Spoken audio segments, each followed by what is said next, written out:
गाइजहरु यो चाहिँ टक्कसँगले यहाँ डाँडादेखि देखिने भ्यू हो।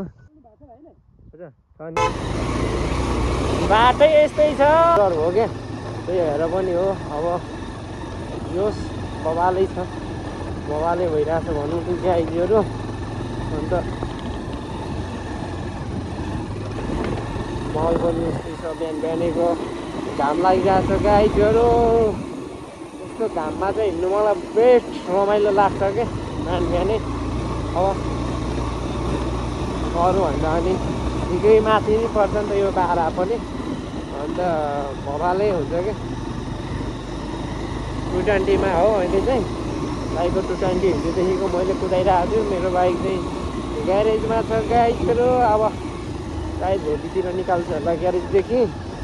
अन्त बवाल भिडियोहरू चाहिँ हाल्ने कोसिस गर्छु एक्सल्समा। अनि त्यही हो, यो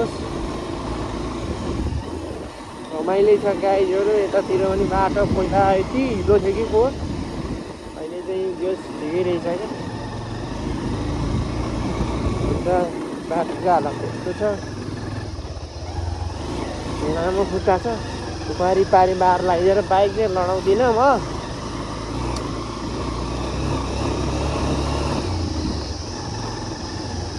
बाजे र आन्टी आउँदै हुनुहुँदो रहेछ यहाँ चाहिँ। अस्तिसम्म चाहिँ हिँडेको थियो रहेछ। अन्त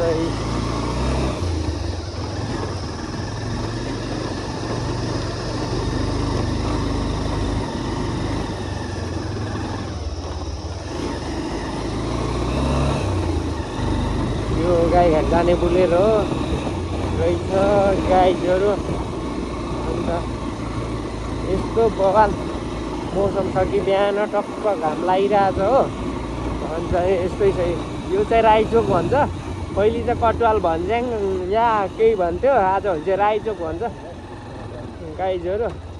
अन्त म चाहिँ यता छु, त्यही हो गाइजहरु। लाफा आरामै हुनुहुन्छ हजुर?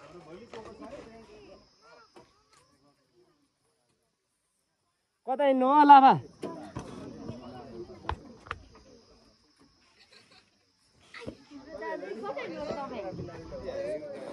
कता हिँड्नु हो लाफा? यहीँसम्म? ए म यतै, म छाताङ हिँडेको। नाताको भने जोस्। अनि यहाँ चाहिँ ग्राभिल गरेर चाहिँ अलिक भइँदैन क्या ग्राभिल चाहिँ मेरो विचारमा चाहिँ। यस्तो अलिकति मजाले नि रोलरले पेल्नु भयो भए बेस्ट हुन्छ कि। यसमा लड्ने सम्भावना हुन्छ, चिप्लिन्छ ओर्छ भन्ने सम्भावना हुन्छ कि। गरार गर्छ टायरको ढुट्यो, त्यही हो। अन्त यो माथिको नगरपालिका भवन छ गाइजहरु। अन्त नगरपालिका भवन चाहिँ माथि छ। अन्त हामी चाहिँ मजा गइरहेको छु गाइजहरु।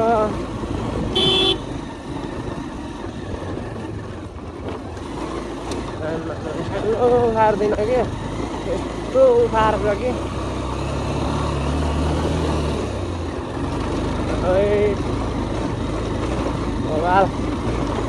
अफरोडिङ चाहिँ यो हो कि, मनाङ मुस्ताङ जानै पर्दैन कि। हलेसी टु उदयपुर गऱ्यो भने मनाङ मुस्ताङको भन्दा बबाल अफरोडिङ आउँछ क्या।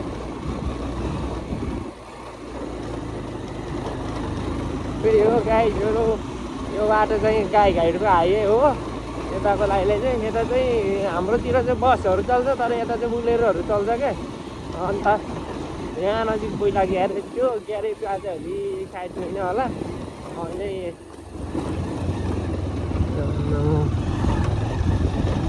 त्यही हो। अनि चट्टसँग चाहिँ म चाहिँ अहिले जाँदैछु। वाउ नाइस भ्यू गाइजहरु, बवाल छ के।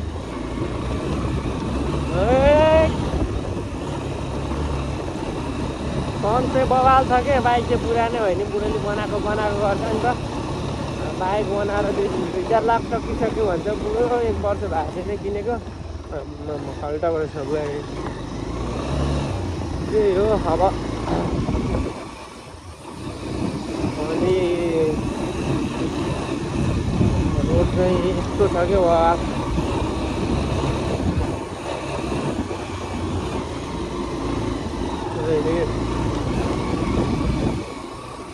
यता चाहिँ सखाएर हेरेर चाहिँ होस् यतिको चाहिँ हुनु पऱ्यो कि यो चाहिँ पल्लो चाहिँ बारा जङ्गल हो। अन्त बारा जङ्गल पनि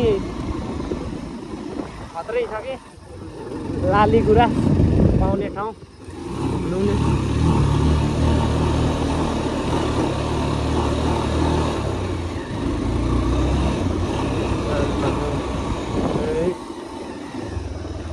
यस्तो रहेछ।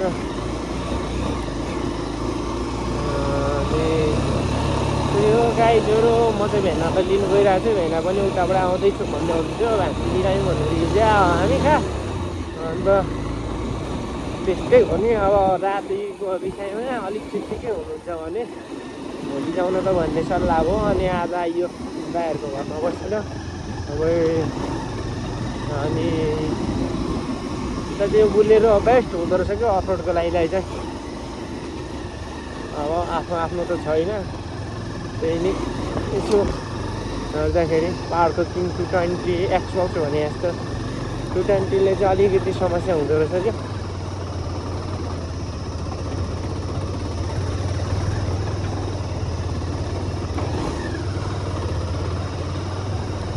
गाडी अगाडि सररमा जाँदैछ गाइजहरू म पछाडि। बाटै छैन कि ओभरटेक जबरजस्ती पनि गर्नुहुन्न कि गाडीहरूले पनि गइरहेको हुन्छ नि त। बाटो सानो हुन्छ उनीहरूलाई पनि हिँड्ने लिक नबुझिरहेको हुन्छ। मान्छे हाल्ने विचार गर्नु बोकेर भनेर त रोक्नु भएन। हरन चाहिँ ठोकेँ मैले। जानु ए जानु दिनु पऱ्यो अलिक परसम्म।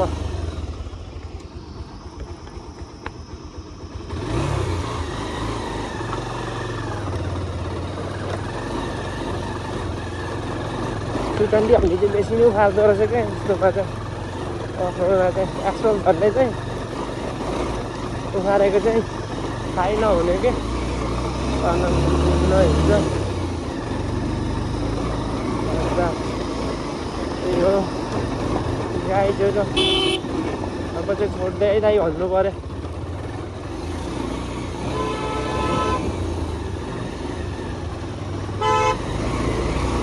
बाटै यस्तै छ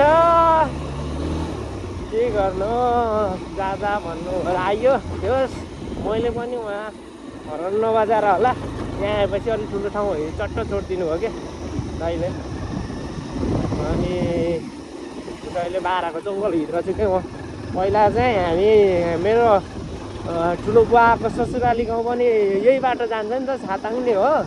अन्त यो बाटो हामी पहिला केटाकेटीमा मामाली घरै भनौँ नि जाँदाखेरि त्यहाँ डर लाग्दैन क्या चोर हुने हेनतेन के आँखा झिक्ने मान्छे अझ भनिदिन्छ क्या गाईजहरू। अनि त्यस्तो हुँदाखेरि चाहिँ केटाकेटीमा डरै हुँदो रहेछ क्या। अब सानै पनि थियो यो बाटो लाली गुराँस हेर्दै हिँड्नु रमाइलो पनि एक किसिमको हुन्थ्यो। अन्त एक किसिमको डर पनि के गाईजहरू। अनि त्यही हो अब म अहिले पर त्यो जहाँ पुग्न आँटिसकेको छु। अनि अब मेरो पनि अहिले फोन आइसकेछ नि त राम्रै।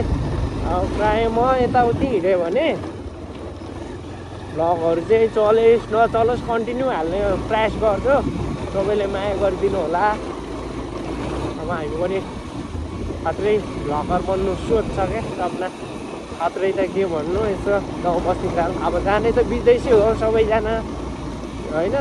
खतरा मान्छे त गइरहेको हुन्छ। अब हामी केही जागिर न के बाइक बनाउनु पैसा हुँदैन। कुदाउनु त बेसरी मनपर्छ के कत्रा तरिकाले तर बनाउनेलाई पैसा हुँदैन क्या। अनि त्यही भएर कुदाउनु त्यति धेरै मन पर्दैन क्या गाइजहरू। क्यामेरा लिएर फोन अगाडि लिएर हिँड्छ क्या त्यहाँ हेरिदिन्छ नि मान्छेहरूले यार पर आइसक्यो अनि त्यस्तै पुलिसहरूले सम्म हेरिदिइराख्यो टक्क अनि त्यही हो गाइजहरू अहिले त गइँदैछ अफरोड छ क्या अनि त्यही हो गुन्द्रुङ टाइप रहेछ कुखुराहरू चाहिँ रोडमा चर्ने अनि एकातिरबाट बाइक लागेको छ नि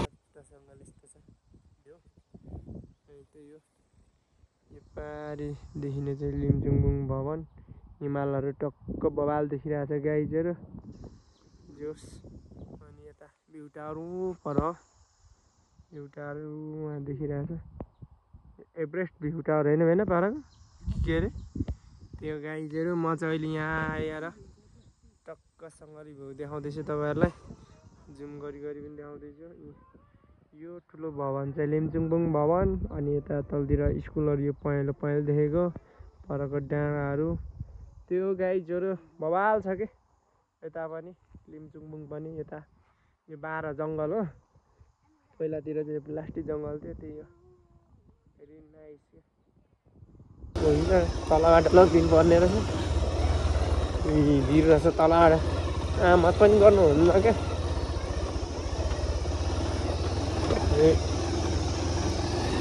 यसको सफा पहिलाएर छ क्या अनि फुट उहाल्छ भने जिउ देखिरहेको थियो बिहान उठाइदियो चाहिँ फेरि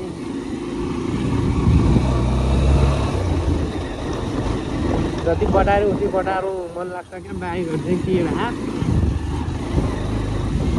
अनि अहिले चाहिँ कसँगले आइसक्यो त्यो अफरोड अफ साइड हिँडिरहेको छ त्यहाँदेखि आइदियो मेरो गल्ती चाहिँ आइदिइहाल्छ नि होइन त्यो हो घरि कताबाट गइन्छ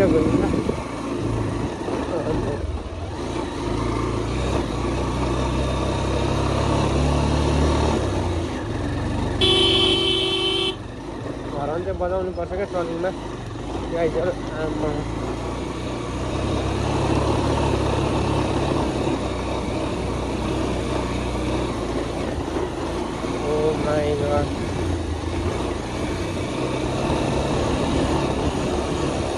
गाइजहरू अब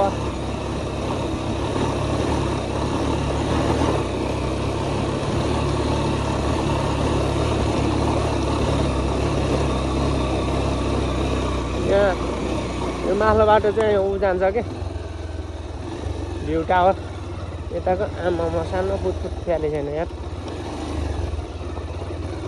भुट उखाल दिन्छ कि अन्त त्यही हो अब अहिले चाहिँ छाताङतिर लागिसकेको छु त्यो माथिल्लो त्यही हो गाइजहरू म चाहिँ भेनालाई नि टक्कसँग लिएर अहिले राइचोकमा आइसकेँ र पनि भेनाहरू चाहिँ गइसक्नु हो गाइजहरू हिलदाइले पुर्याउनु गयो भान्जी हल्का बिरामी थियो अन्त भान्जीलाई खेल्दाइले अहिले पुर्याउनु गएको छ नर्मली छ के अरे त्यस्तो भएन अनि म चाहिँ राइचोकमा बसिरहेको छु गाइजहरू त्यही हो आजलाई यति नै लाइक कमेन्ट सेयर सब्सक्राइब गरिदिनु होला सबैजनाले नेक्स्ट भिडियो आउनेछ फेरि अब म दिल्ली भ्लगहरू हाल्ने अहिलेलाई बाई बाई गाइजहरू